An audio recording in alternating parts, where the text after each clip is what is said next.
क्या हम इस अनंत ब्रह्मांड में अकेले हैं? मतलब ये एक ऐसा सवाल है जिसने शायद हर उस इंसान को रात में जगाए रखा है जिसने कभी आसमान की तरफ देखकर तारों को निहारा हो।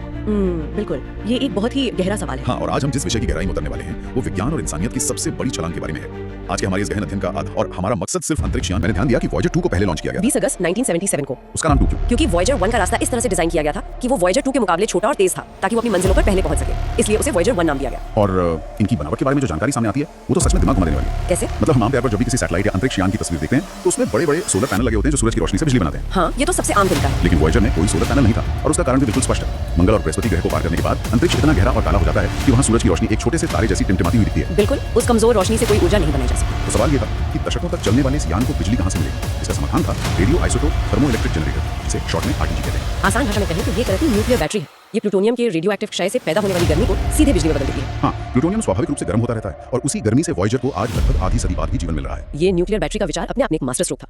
अगर नासा उस समय सोलर पैनल के भरोसे रहता तो वॉयेजर बृहस्पति के आगे जाकर हमेशा के लिए सो जाता। और फिर हमें वो सब पता नहीं चलता जो उसने खोजा। बिल्कुल, इसी निरंतर ऊर्जा के दम पर वॉयेजर मिशंस ने हमारे अपने ही सौर मंडल के बारे में हमारे नजरिए को जड़ से बदल दिया। उसने ऐसी जानकारियां पृथ्वी पर भेजी जिन्होंने रातों रात विज्ञान की पुरानी किताबों को गलत साबित कर दिया। और इसकी शुरुआत हुई बृहस्पति यानी जुपिटर से।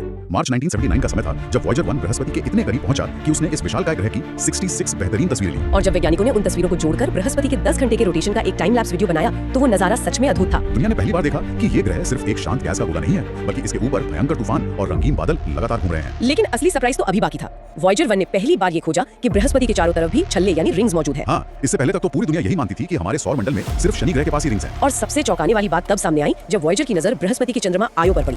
वहाँ सक्रिय ज्वालामुखी फट रहे थे। ये एक बहुत बड़ी बात थी ना, क्योंकि वॉयेजर से पहले हमारा मानना था कि पृथ्वी के अलावा अंतरिक्ष में मौजूद बाकी सभी उपग्रह या चंद्रमा बस बर्फ और चट्टानों के ठंडे मरे हुए टुकड़े हैं। बिल्कुल, आयो पर धधकते ज्वालामुखियों को देखकर विज्ञान जगत हैरान रह गया। और जहाँ तक मुझे याद है इससे पहले तक किताबों में लिखा था कि बृहस्पति के केवल 13 चंद्रमा हैं। हाँ, लेकिन वॉयेजर के डेटा ने उस संख्या को तुरंत 16 कर दिया। ये दिखाता है कि हम अपने ही पड़ोस के बारे में कितना कम जानते थे। और आज की बात करें तो हमारी तकनीक इतनी विकसित हो चुकी है कि अब बृहस्पति के 95 ज्ञात चंद्रमाओं का पता चल चुका है। यहाँ जो बात सबसे ज्यादा हैरान करने वाली है वो ये है कि वॉयेजर की ये जादुई खोजें सिर्फ बृहस्पति तक सीमित नहीं रही। हाँ, नवंबर 1980 में वॉयेजर 1 शनि ग्रह के पास पहुंचा। वहाँ उसने अपनी दूरबीन से 3 बिल्कुल नए चंद्रमाओं की खोज कर डाली, एटलस, प्रोमीथियस और पेंडोरा। ये पेंडोरा नाम सुनकर हॉलीवुड फिल्म अवतार वाले ग्रह की याद आ जाती है। बिल्कुल, आज तो हम जानते हैं कि शनि के कुल 140 चंद्रमा हैं, लेकिन उस समय शनि के पास जो सबसे ऐतिहासिक खोज हुई वो था उसका सबसे बड़ा चंद्रमा टाइटन। वॉयेजर के डेटा ने पहली बार इस बात के स्पष्ट प्रमाण दिए कि टाइटन पर तरल अवस्था में कुछ मौजूद है। बाद में पता चला कि वहाँ पानी और मीथेन की नदियां और झीलें हैं।